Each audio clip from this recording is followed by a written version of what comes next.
नमस्कार दोस्तों, मेरा नाम है सूरज मिश्रा। स्वागत है आपका मेरे YouTube channel Mishra coaching centre पे।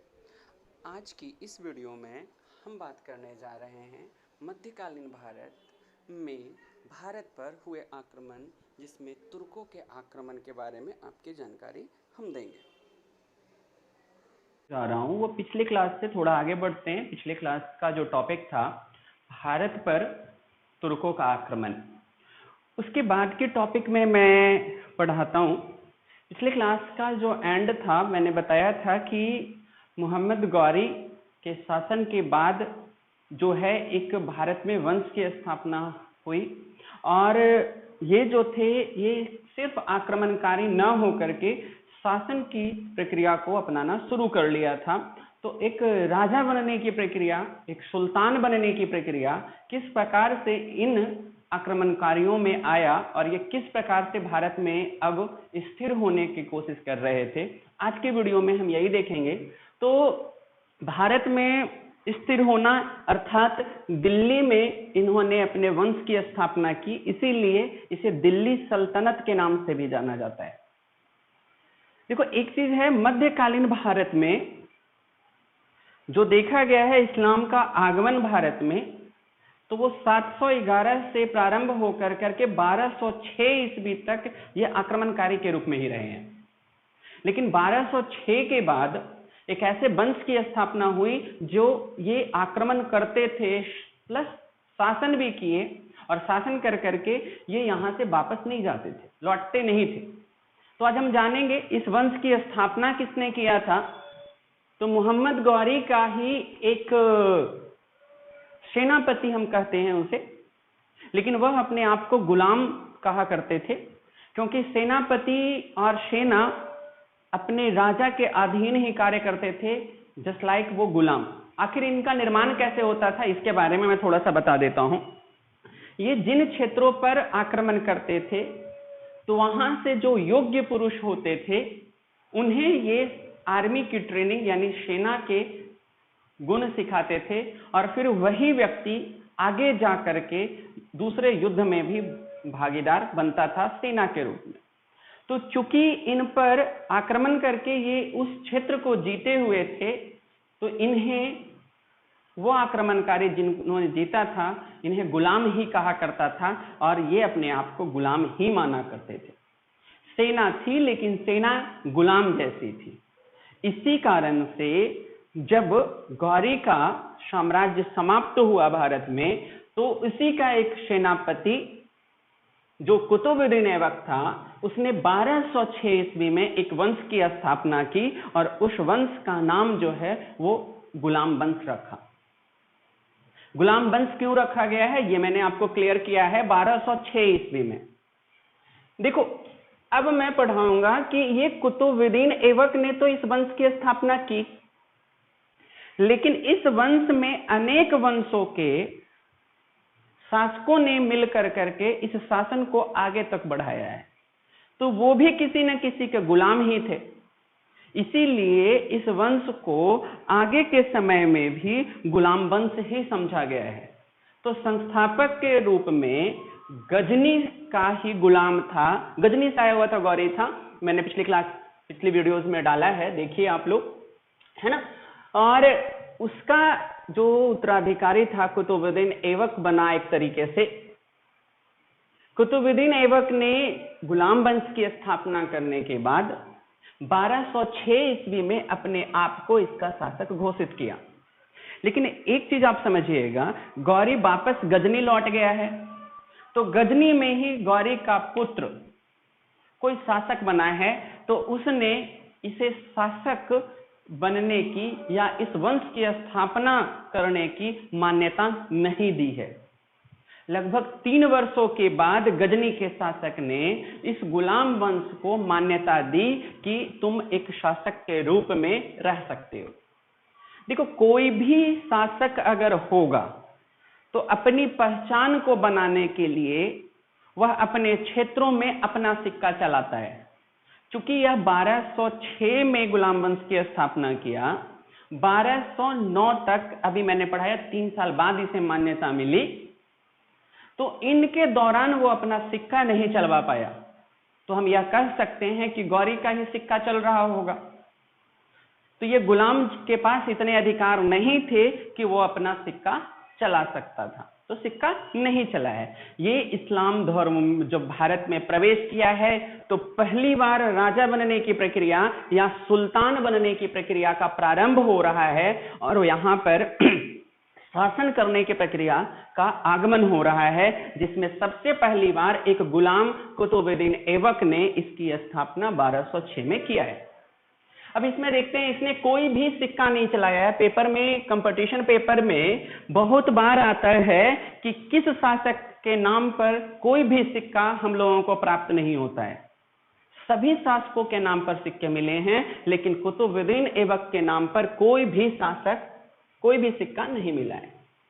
एक चीज और जानना, मोहम्मद गौरी को सबसे ज्यादा जो युद्ध के समय हारने की प्रवृत्ति, हारने के बारे में समझ में आया कि वो यहाँ पर आसान नहीं था जीतना, वो था दिल्ली। और वो दिल्ली जो था उसके बारे में मैं बता रहा हूँ, वहां पर चौहान वंश, पृथ्वीराज चौहान की शासन थी। पृथ्वीराज चौहान के मृत्यु के बाद भी दिल्ली के शासकों में इतनी शक्ति थी कि वो टक्कर दे सकते थे कुतुबुद्दीन ऐबक को। इसलिए इसने अपना केंद्र बिंदु अर्थात राजधानी जो है वो दिल्ली न बना करके कहां बनाया है? लाहौर में बनाया है। यानी गुलाम वंश की पहली राजधानी हम यह कह सकते हैं कि लाहौर थी। तो एक प्रश्न उठ करके आएगा कि आपने जब दिल्ली सल्तनत बनाया तो दिल्ली सल्तनत है तो दिल्ली राजधानी बननी चाहिए, जबकि इस गुलाम वंश की तो राजधानी लाहौर है। मैं आगे क्लियर करूंगा कैसे है, क्यों इसे हम दिल्ली सल्तनत रीड कर रहे हैं। चूंकि यह गुलाम था तो गुलामों के प्रति इसकी दया भाव बहुत ज्यादा थी। ये गुलाम की स्थितियों को बहुत अच्छे तरीके से समझता था। तो जब यह राजा बना, एक वंश की स्थापना किया, तो दया भाव बहुत लोगों पर किया था, इसलिए इसे लाख वक्ष की भी उपाधि दी गई है। लाख वक्ष के नाम से कुतुबुद्दीन ऐबक को जाना जाता है। लाख वक्ष की उपाधि क्यों दी गई है? क्योंकि यह दया भाव रखने के कारण जो है इसने बहुत सारे लोगों पर दया किया है। देखो 1210 ईस्वी में चौगान की खेल खेलते समय, चौगान को अब पोलो के नाम से भी जानते हैं, घोड़े पर बैठ करके एक बड़ा सा स्टिक लेकर के गेंद को मार मार करके गोलची में डाला जाता है, तो उस खेल को चौगान बताया जाता है। चौगान खेलते समय घोड़े से गिर गया और इसका निधन हो गया। देखो मैंने बताया ये 2010 में ये डेथ कर गया, सॉरी बेटा 1210 में, 2010 नहीं 1210 में ये डेथ कर गया। तो इसके टाइम पीरियड को देखो ना, 1206 में राज्यारोहण किया और 3 साल तक तो इसे मान्यता ही नहीं मिला कि तुम एक वंश की स्थापना किए हो, तुम राजा हो भी। और उसके 1 साल के अंदर में ही चौगान खेलते समय इसका निधन भी हो जाता है। तो जब तक एक वंश नहीं कह सकता है तो तब तक ये सिक्का कैसे चला लेगा? तो सिक्का नहीं चलने का कारण भी आप लोगों को समझ में आ गया। प्लस ये जो था ना, गुलाम था तो थोड़ा कटप्पा टाइप का गुलाम था, जो सेवा करते हुए अपनी जान दे देगा लेकिन शासन नहीं करना चाहेगा। लेकिन फिर भी थोड़ा शासन की प्रक्रिया इसने स्टार्ट किया है, थोड़ा कटप्पा से कम समझ लेंगे इसे, है ना। अब देखो जब ये डेथ कर गया तो लाहौर में इसे दफनाया गया। कुतुबुद्दीन ऐबक को कहां दफनाया गया है? लाहौर में। देखो कुतुबुद्दीन ऐबक के निधन के बाद इसका पुत्र आराम शाह लाहौर में राज्यारोहण की सारी प्रक्रियाएं अपनाई गई। वहां के सूबेदारों ने आराम शाह को इस गुलाम वंश का अगला उत्तराधिकारी घोषित कर दिया। लेकिन इसी समय हम थोड़ा सा अब अलग पढ़ूंगा, मैं इस आराम शाह को थोड़ा सा देर में पढ़ता हूं। मैं गुलाम वंश का अगला शासक जो कुतुबुद्दीन ऐबक का पुत्र था उसे स्वीकृत किया गया लाहौर के सूबेदारों के द्वारा। लेकिन इसी समय एक और राजा इल्तुतमिश, इसको रीड करेंगे बेटा, इल्तुतमिश आया। इल्तुतमिश की कार्य को मैं जानता हूं, देखता हूं, ये बेटा गजनी का नहीं था, या अर्थात अरब के प्रांत गजनी से आया हुआ नहीं था, ये अरब का प्रांत गजनी से आया हुआ नहीं है। थोड़ा समझा देता हूं मैं, थोड़े वाले ऊपर वाले पोर्शन को मैंने समझा दिया है, तो ऊपर वाला पोर्शन मैं रब कर देता हूं एंड देयर आफ्टर समझाता हूं कि शासन कैसे है और किस प्रकार से इल्तुतमिश ने शासन को आगे बढ़ाया है और गुलाम वंश आगे बढ़ा है। यहां तक मेरे ख्याल से आप लोगों को समझ में आ गया होगा कि मैं क्या बता रहा हूं। दिल्ली में सल्तनत बता रहा हूं, दिल्ली सल्तनत बता रहा हूं, ये समझा रहा हूं मैं आप लोगों को। आराम शाह जो था वो कुतुबुद्दीन ऐबक का पुत्र था और इसे लाहौर के सूबेदारों ने स्वीकृति दे दी थी, मान लिया था उन सूबेदारों ने कि अगला जो शासक होगा वो कौन होगा, आराम शाह। देखो ये अरब के थे, तो देखते हैं हम इसमें। मान लीजिए गजनी प्रांत मैंने बनाया है, तो गजनी से गौरी आया और गौरी से यहां पर कुतुबुद्दीन ऐबक बना, ठीक है। कुतुबुद्दीन ऐबक शासक बना और गुलाम वंश की स्थापना हो गई। ये कब हो गई है, 1206 ईस्वी में। लेकिन सिर्फ गजनी ही अरब का ऐसा प्रांत नहीं था कि वो भारत पर आक्रमण कर रहा था। आक्रमण करने के दो कारण थे, वो मैं पिछले वीडियोस में डाल दिया हूं, लिंक पर देख लीजिएगा आप लोग। आक्रमण करने का पहला तो वो आर्थिक दृष्टिकोण से कमजोर थे, तो अर्थव्यवस्था को सुधारने में थे, और दूसरा जो था ये इस्लाम धर्म को बढ़ाना चाहते थे। तो इसी में ही एक इलवारी तुर्क इनको कहा जाता है, ये इलवारी तुर्क का रहने वाला था। तो एक प्रांत मैं ले लेता हूं, छोटा ही था गजनी से, गजनी से थोड़ा बड़ा था, तो इलवारी तुर्क का मैं एक प्रांत ले लेता हूं। ये जो था वो भारत में भी आक्रमण कर रहा था। गजनी का आक्रमण, गौरी का आक्रमण, कुतुबुद्दीन ऐबक मैंने समझाया है। अब मैं इसका यानी इलवारी का मैं बता रहा हूं। तो देखो बेटा, इलवारी में जो शासन था ये सूबेदार था। इलवारी तुर्क का एक सूबेदार था, अर्थात यहां भी शासक जो था ना वो कोई और था, ये साक्षी शासक था। साक्षी शासक के रूप में इलवारी तुर्क का एक बड़ा सा क्षेत्र है जहां पर शासन की प्रक्रिया जो है वो कौन कर रहा है, साक्षी शासक। तो इसने क्या किया है कि भारत में इसे भेजा है आक्रमण करने के लिए या फिर शासन करने के लिए। तो देखो ये गौरी आया भी है और ये भी आया है, दो अलग अलग, हम कह सकते हैं कि दो अलग अलग प्रांतों से, तुर्क के ही, अरब के ही दो अलग अलग प्रांतों से भारत में प्रवेश किया है। तो ऑब्वियसली है, सीधी सी बात है कि इसके अलग डायरेक्शन होगा। गजनी का डायरेक्शन, दिशा जो है वो अलग रहा है और इसका जो दिशा है वो अलग रहा है। मैं थोड़ा समझाने की कोशिश कर रहा हूं, समझना अच्छे से। यह भारत में ग्वालियर के किले पे आया है, ग्वालियर मध्य प्रदेश में पड़ता है। देखो इसका मैंने बताया था, गजनी का ये मुल्तान आया था, लाहौर के राजा को हराया था, दिल्ली आया था। इसका डायरेक्शन आप मैप में देखो। ये जो आया है इल्तुतमिश, ये ग्वालियर आया है। देखो दिशा दोनों का अलग अलग है ना। ग्वालियर मध्य प्रदेश का क्षेत्र पड़ेगा, तो वहां का प्रधान बनाया गया है, इलवारी तुर्कों ने इसे बनाया है। प्लस उसके बाद बुंदेल शहर, जिसे बुंदेलखंड के नाम से भी जाना जाता है इतिहास में, बहुत बड़ा सा प्रांत है, वहां का भी सूबेदार इसे 1203 में घोषित किया गया। एक छोटा सा प्रांत ग्वालियर में ये 1200 में आया था इल्तुतमिश। 1203 ईस्वी में बुंदेल शहर का सूबेदार बना और 1208 ईस्वी में बदायूं का सूबेदार बना। बदायूं दिल्ली के काफी नजदीक का क्षेत्र पड़ता है। 1208 में जब ये बदायूं का सूबेदार बना है, इलवारी तुर्क से आया हुआ है, तो दिल्ली के पास नजदीकी होने के कारण इसके अच्छे संबंध बन गए हैं कुतुबुद्दीन ऐबक से, और इसने कुतुबुद्दीन ऐबक की पुत्री से विवाह किया है। विवाह करके इसके दिमाग में ऐसा चल रहा होगा कि मैं इस तरफ से ग्वालियर, बुंदेलशहर और बदायूं होते हम दिल्ली प्रवेश करेंगे। Clear aligning. 1208 में, 1206 में गुलाम वंश की स्थापना हो चुकी है, लेकिन मान्यता नहीं मिली है।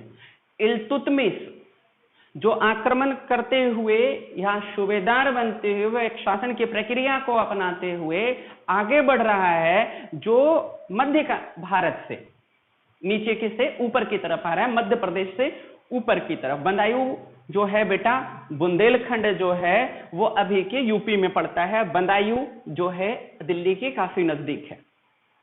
मैंने अभी बताया आप लोगों को कि कुतुबुद्दीन ऐबक की पुत्री से विवाह किया, अर्थात कुतुबुद्दीन ऐबक का दामाद बन गया।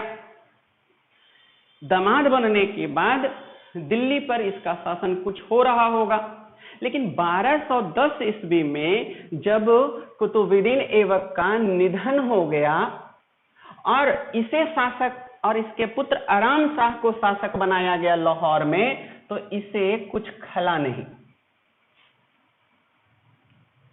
इसने तुरंत आराम शाह की हत्या कर दी 1210 ईस्वी में। चूंकि यह दामाद था और आराम शाह इसका साला की हत्या इसने कर दी, अपने साले की हत्या कर दी, तो हम एक लाइन में समझ सकते हैं कि ये इलवारी तुर्क इल्तुतमिश जो था वो गुलाम वंश में प्रवेश कर चुका है। अब मैं इसके बाद थोड़ा सा इसके बताऊंगा, है ना।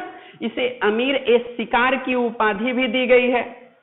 ये पेपर में काफी बार क्वेश्चन है, वन लाइनर जीके में, लेकिन थोड़ा डिटेल भी मैं बता रहा हूं कि कैसे कैसे मध्यकालीन भारत में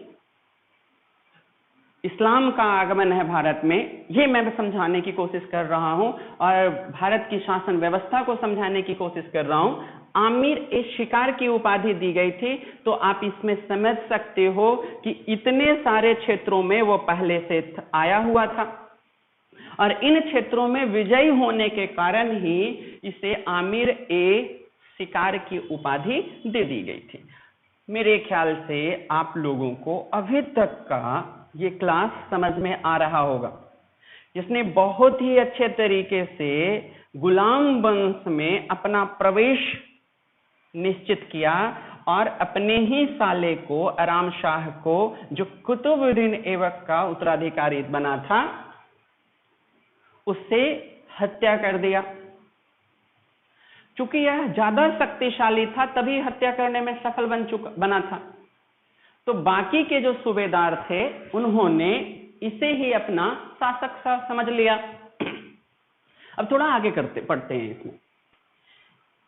इसने अपनी सेना को मजबूत करने के लिए और अपने खिलाफ षड्यंत्र को समाप्त करने के लिए इसने एक ग्रुप बनाया था वैसे विश्वासी दासों का, जो इनके लिए अपनी जान तक देने के लिए तैयार रहते थे। तो वो जो ग्रुप बनाया था, जो संगठित किया था 40 लोगों को, उससे ही तुर्कान ए चहलगामी कहा जाता है। ये क्यों किया था इल्तुतमिश ने? क्योंकि इसे पता था कि मैं जीत रहा हूं तो मुझे भी मारने का या हराने के लिए कोई न कोई शासक में षड्यंत्र जरूर रचा जाएगा। तो आप समझिएगा, एक राजा वाला गुण आ रहा है एक शासक में, एक आक्रमणकारी में, कि वह अपने आप को बचाव भी कैसे करेगा। 40 ऐसे दासों का संगठन बना दिया था, 40 मेंबर्स को बना डाला था उसमें, जिसमें इसने अपने सबसे विश्वासी दासों को रखा था, जो ऐसे थे कि ये इनके लिए जान भी देने में कोई हिचकिचाहट नहीं करते। अब देखो, एक अच्छे शासन को हम तभी कहेंगे जब उस शासन में इंटेलिजेंसी काफी स्ट्रांग हो। तो ये काफी अच्छी इंटेलिजेंसी का भी यूज कर रहा है, बना रहा है, खुफिया जानकारियां भी प्राप्त कर रहा है कि अगर कोई षड्यंत्र करे तो उसका भी इलाज हम कर सके। चूंकि ये ताकतवर तो था ही, ये इसके कुछ चीजों से मैंने अभी यहां पर बताया था। देखो, जब ये शासक बना तो शासक का दूसरा, एक तो अपनी सेफ्टी किया, क्या बना करके, तुर्कान ए चहलगामी नाम का संगठन बना करके। अब दूसरा कहता है कि अगर मैं शासक हूं तो अब गौरी के द्वारा चलाया गया सिक्का वगैरह नहीं चलेगा, अब हमारी सिक्के चलेंगे। तो हम इसे कहते हैं कि भारत में एक शासक वर्ग का उदय हुआ, जो भारतीय ना होकर करके विदेशी रहे, अरबी रहे, तुर्की रहे। इन्होंने शुद्ध अरबी सिक्के चलवाए, शुद्ध अरबी सिक्के यानी शुद्ध चांदी के बने हुए सिक्कों को चलवाया। यहां पर मैंने लिखा है चांदी के सिक्के चले, और उस चांदी के सिक्के का वजन जो होता था 175 ग्रेन होता था। पेपर में काफी बार पूछा है कि किस मुस्लिम शासक ने पहली बार भारत में अपना सिक्का चलवाया। बहुत सारे लोग सोचते हैं बाकी आए, लूटे गए, शासन ही नहीं किया। तो पहला वंश था गुलाम वंश, तो उसका पहला राजा ही सिक्का चलाया होगा। तो पहले राजे ने सिक्का नहीं चलाया है, उसका दूसरा राजा यानी इल्तुतमिश जो है वो सिक्का चलाया है, और उसने शुद्ध अरबी सिक्के चलवाया है, और ये सिक्के जो हैं वो चांदी के सिक्के हैं। देखो, मैं समझा रहा हूं, पेपर में बहुत बार पूछेगा भारत में अरबी सिक्के किसने चलवाया, तो इल्तुतमिश ने। भारत में पहली मुस्लिम सिक्के किसने चलवाया, इस्लाम के सिक्के कब चले, तो इस्लाम के सिक्के कब चले, 1210 के बाद चले, और इल्तुतमिश ने चलाया। देखो, सिक्के चलने लग गया तो सिक्के का वजन भी कभी कभी, जब हायर पोस्ट के लिए आप पेपर में डालोगे, पेपर भर रहे हो, तो उसमें उसका वजन भी पूछता है 175 ग्राम का, जो 175 ग्रेन का, जो लगभग 11.3 ग्राम के बराबर होता है, जो वर्तमान समय में 11.3 ग्राम के बराबर होता है। ये अरब में चलने वाले सिक्कों का वजन की पद्धति जो है वो ग्रेन की पद्धति थी, और एक सिक्का जो इल्तुतमिश ने चलाया है वो 175 ग्रेन का था, जो वर्तमान समय में 11.34 ग्राम के बराबर होता है। देखो, अब एक चीज तो आपको समझ में आ गया कि ये दो चीज, इसमें गुलाम वंश यानी गौरी यानी गजनी से आए हुए जितने भी थे आक्रमणकारी, उन्होंने एक वंश की स्थापना की। तो अरब से आया हुआ इलवारी ने इसमें प्रवेश कर करके इस वंश की स्थापना की। इसने भारत के अनेक शासकों को तो आक्रमण में हराया है, यहां तक कि गुलाम वंश का उत्तराधिकारी जो आराम शाह बन रहा था उसको भी समाप्त कर दिया। तो इससे आप यह समझ सकते हो कि ये किसी और दूसरे को भारत में प्रवेश करने देना नहीं चाहता था। तो नहीं चाहता था तो दो तीन काम और किया होगा। तो गजनी इलवारी के अलावा भी अरब के बहुत सारे जो थे वो भारत में प्रवेश कर रहे थे आक्रमण करके अन्य क्षेत्रों से। तो उसी में था गयासुद्दीन खिलजी। इसने 1225 ईस्वी में इसने गयासुद्दीन खिलजी का दमन किया। दमन करने का मतलब कि अब गयासुद्दीन खिलजी अगर किसी दूसरे जगह से, अरब के किसी दूसरे जगह से भारत में प्रवेश कर रहा है तो तुम अब वहीं रुक जाओ, अब तुम भारत में आक्रमण नहीं कर सकते हो, क्योंकि यहां पर आक्रमणकारी और शासन करने वाला इल्तुतमिश है। उन लोगों को भी रोका, यानी कि अन्य विदेशियों को भारत में आने से प्रतिबंध लगाया, रोका। देखो, युद्ध के द्वारा ही रोका होगा। इसकी सेना मजबूत हो रही थी। क्यों हो रही थी? क्योंकि इसने ऐसे संगठन बनाए थे। ये भारतीय द्वीप में रहने वाले छोटे मोटे उस समय के राजाओं से तो देख ही रहा था, साथ में अगर कोई विदेशी भी अगर भारत में आक्रमण करके अपना वंश स्थापित करने का विचार कर रहा होगा तो उससे भी निपटने के लिए इसने बहुत सारे कदम उठाए थे, जिसमें पहला मैंने बताया गयासुद्दीन खिलजी का दमन किया। आई थिंक मेरी क्लासेस आपको समझ में आ रहा होगा। देखते हैं आगे। 1227 से 28 ईस्वी में मैं इधर का एक और है इलाका मक्कर का सूबेदार बनाया गया था कुवाचा को। तो इसने सूबेदार था जो भारत भेजा जा रहा था किसी प्रांत में, तो उसकी हत्या कर दिया। यानी कि ये अपने आप को डिक्लेयर कर चुका था कि भारत में अब शासन अगर कोई करेगा तो वह गुलाम वंश का है और वो मैं हूं, यानी इल्तुतमिश है। इल्तुतमिश का शासनकाल, दिल्ली सल्तनत का शासनकाल आज की क्लास में मैं पढ़ा रहा हूं, गुलाम वंश का काल पढ़ा रहा हूं। देखते हैं 1236 ईस्वी में इसने तराइन में युद्ध किया है और यल्दौज का दमन किया है। ये सब अरबी थे, दूसरे अरबी थे जो भारत में आकर करके सोच रहे थे कि हम शासन करेंगे, हमारा वंश चलेगा। लेकिन यहां वंश जो चलने वाला था वो कुतुबुद्दीन ऐबक का था, भले ही दामाद के रूप में चल रहा था, लेकिन अब गुलाम वंश की स्थापना इतिहासकारों ने इसे बताया है। देखो, वो उस समय नहीं सोच रहा था कि क्या है, ये तो हमारे इतिहासकारों ने इसे गुलाम वंश नाम दिया है। ये इसलिए दिया है क्योंकि ये आक्रमणकारी थे। जो मेन किंग होते थे वो गजनी में रहता था, इलवारी में रहता था, मक्कर में रहता था, यल्दौज में रहता था, वो नहीं आता था। ये आक्रमणकारी थे, तो ये किसी न किसी अरबी प्रांत के गुलाम थे, इसलिए हमारे इतिहासकारों ने इसे गुलाम वंश कहा है। गुलाम वंश में हम सिर्फ ये नहीं कहेंगे कि गौरी का वंश ही, गौरी के उत्तराधिकारी जो वंश, गौरी का जो गुलाम था वही गुलाम वंश में है। बहुत सारे अनेक वंशों, बहुत सारे अनेक प्रांतों के गुलामों द्वारा चलाया गया यह शासन था। दिल्ली सल्तनत का पहला शासन जो था गुलाम वंश का शासन था। समझ में आ गया होगा, क्लियर हो गए आप लोग। इसे भी हराया तराइन के युद्ध में, यल्दौज का। कभी कभी पेपरों में पूछ लेता है 1236 के तराइन के युद्ध में किसके किसके बीच लड़ाई हुई थी। सबसे ज्यादा बार लोगों को यह ध्यान रहता है यार तराइन यानी पृथ्वीराज चौहान और गौरी। और आपने जिस पेपर में बैठे हो उस पेपर में पूछा है 1236 के तराइन।